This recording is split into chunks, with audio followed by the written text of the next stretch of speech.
तो जय माता दी, हर हर महादेव। सभी विद्यार्थी जितने भी प्रतियोगी परीक्षा की तैयारी कर रहे हैं, हम लोगों ने जहाँ 2 सितंबर तक लुसेंट की पढ़ाई किया था, वहाँ से आगे का पढ़ाई आज शुरू करेंगे। आज 3 सितंबर 2025 है, 9वां महीना चल रहा है साल का। और आप सबको मैं बताना चाहेंगे कि आज बुधवार दिन है, ठीक है। एक और बात देखिए, बहुत सारे लोग ये सोचते हैं कि जो पैसा वाले लोग होते हैं उन्हीं के बच्चे पढ़ाई कर सकते हैं। शिक्षा एक ऐसा विद्यार्थी फील्ड है जो पढ़ना चाहता है सो पढ़ सकता है, ठीक है। यही एक है जो गरीब को भी अमीर बनने को मौका देता है और अमीर को और अमीर बनने को मौका देता है। एक यही जो वस्तु है, यही एक फील्ड है जिसमें किसी भी तरीके का कोई रोक टोक नहीं है। तो मैं अपना पढ़ाई शुरू करते हैं। तो ये मत देखे कभी कोई कि ज़रूरी नहीं है कि जिनके पास अरबपति है, खरबपति है, उन्हीं के बाल बच्चे पढ़ाई कर सकते हैं। नहीं, किताब देखिए, उनके पास भी 24 घंटा होता है और एक गरीब के पास भी 24 घंटा होता है। आप 24 घंटा का यूज कैसा करते हैं ये मायने करता है, ठीक है। और समय कहता है कि मुझे शिक्षा, यदि आप लोग समय को शिक्षा देते हैं तो आप आगे निकल सकते हैं अमीर गरीब सबसे। मैं यही कहूँगा और ज़्यादा नहीं कहूँगा। चाहमान या चौहान वंश के बारे में पढ़ेंगे आज। चौहान वंश का संस्थापक वासुदेव था। इस वंश की प्रारंभिक राजधानी अहिछत्र थी। बाद में अजय राज द्वितीय ने अजमेर नगर की स्थापना की और उसे राजधानी बनाया।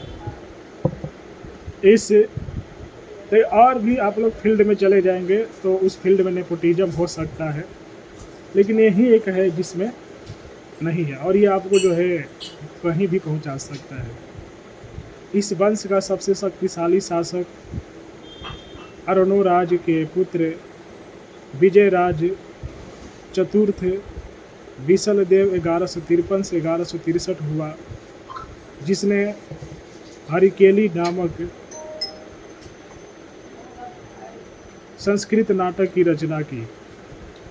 सोमदेव विग्रहराज चतुर्थ के राजकवि थे। इन्होंने ललित विग्रहराज नामक नाटक लिखा। 2.5 दिन का झोपड़ा नामक मस्जिद शुरू में विग्रहराज चतुर्थ द्वारा निर्मित एक विद्यालय है। अब क्या है ना कि इतना अब हमारे पीछे लोग इसलिए ये सब कर रहे हैं क्योंकि उनको ऐसा लगता था कि अब मैं थोड़ा कि ये पढ़ाई कैसे कर सकते हैं। अब आदमी पढ़ने लगा तो हम जानते हैं ईर्ष्या होता है। हमने पढ़ा था 10वीं क्लास के बुक में कि ईर्ष्या तू नहीं गन। मनुष्य की अंदर की एक यह प्रवृत्ति है जो नहीं जाते हैं। तो ऐसा नहीं है कि सभी लोग ईर्ष्या ही करते हैं, सब लोग नहीं करता है। अब जिनको लगेगा तो क्या करें। आप अपने बच्चे को पढ़ाए नहीं। 2.5 दिन का झोपड़ा नामक मस्जिद शुरू में विग्रहराज चतुर्थ द्वारा निर्मित एक विद्यालय था। पृथ्वीराज तृतीय इस वंश का अंतिम शासक था। चंद्रवरदायी पृथ्वीराज तृतीय का राज कवि था, जिसकी रचना पृथ्वीराज रासो है। रणथंभौर के जैन मंदिर का शिखर पृथ्वीराज तृतीय ने बनवाया था। तराइन का प्रथम युद्ध 1191 ईस्वी में हुआ, जिसमें पृथ्वीराज तृतीय की विजय एवं गौरी की हार हुई। तराइन की द्वितीय युद्ध 1192 ईस्वी में हुआ, जिसमें गौरी की विजय एवं पृथ्वीराज तृतीय की हार हुई। इसके बाद पढ़ेंगे परमार वंश। परमार वंश का संस्थापक उपेंद्र राजा था। इसकी राजधानी धारा नगरी थी। प्राचीन राजधानी उज्जैन। परमार वंश का सर्वाधिक शक्तिशाली शासक राजा भोज था। राजा भोज ने भोपाल के दक्षिण में भोजपुर नामक झील का निर्माण करवाया। नैषधीय चरित्र के लेखक श्री हर्ष एवं प्रबंधन चिंतामणि के लेखक मेरुतज्ञ थे। राजा भोज ने चिकित्सा, गणित एवं व्याकरण पर अनेक ग्रंथ लिखे। भोजकृत युक्ति कल्पतरु में वास्तुशास्त्र के साथ साथ विविध वैज्ञानिक यंत्रों व उनके उपयोग का उल्लेख है। नव साहस चरित्र के रचयिता पद्म गुप्त, 10 रूपक के रचयिता धनंजय धनिक, हलायुध एवं अमित गति जैसे विद्वान वाक्यपति मुंज के दरबार में रहते थे। कविराज की उपाधि से विभूषित शासक था राजा भोज। भोज ने अपनी राजधानी में सरस्वती मंदिर का निर्माण करवाया था। इस मंदिर के परिसर में संस्कृत विद्यालय भी खोला गया था। राजा भोज के शासनकाल में धारा नगरी विद्या एवं विद्वानों का प्रमुख केंद्र थी। भोज ने चित्तौड़ में त्रिभुवन नारायण मंदिर का निर्माण कराया। भोजपुर नगर की स्थापना राजा भोज ने की थी।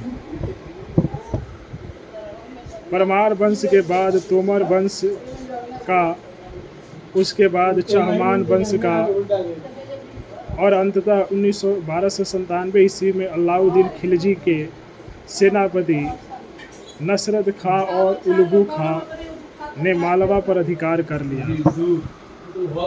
अब यहाँ पर देखिए बहुत सारे लोग कहेंगे लड़की की प्रवृत्ति, अरे आपकी लड़की भी इतना नहीं पढ़ाई करती होगी। आप लोग एक बार देखते रहिए उनका चंदेल वंश। प्रतिहार साम्राज्य के पतन के बाद बुंदेलखंड की भूमि पर चंदेल वंश का स्वतंत्र राजनीतिक इतिहास प्रारंभ हुआ। बुंदेलखंड का प्राचीन नाम जोजा भुक्ति है। और क्या कहते हैं, किताब खरीदने से थोड़ी हो जाता है विद्यार्थी। किताब तो बहुत लोग खरीद के रखे हैं घर में। चंदेल वंश का संस्थापक है नन्नू 1831। इसकी राजधानी खजुराहो थी। प्रारंभ में इसकी राजधानी कालिंजर महोबा थी। मोबाइल खरीदने से नहीं होता है, मोबाइल पर वीडियो कैसा बनाया जाता है ये मायने करता है। कंप्यूटर खरीदने से नहीं होता है, कंप्यूटर पर वीडियो आप कैसा बना रहे हैं ये मायने रखता है। तो वस्तु और पदार्थ खरीदने को तो बहुत लोग खरीद लेते हैं। खरीदा तभी जाना चाहिए जब उसका आप यूज करना जानते हैं, नहीं तो वो वस्तु वैसे ही बेकार है, वो ऐसे ही कबाड़ी में चली जाएगी।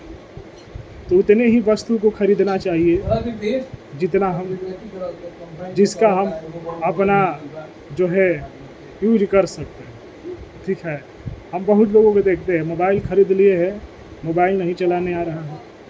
कंप्यूटर खरीद लिए है, कंप्यूटर नहीं चलाने आ रहा है। किताब खरीद लिए है, पढ़ने नहीं आ रहा है। गाड़ी खरीद लिए है, चलाने नहीं आ रहा है। तो क्या फ़ायदा।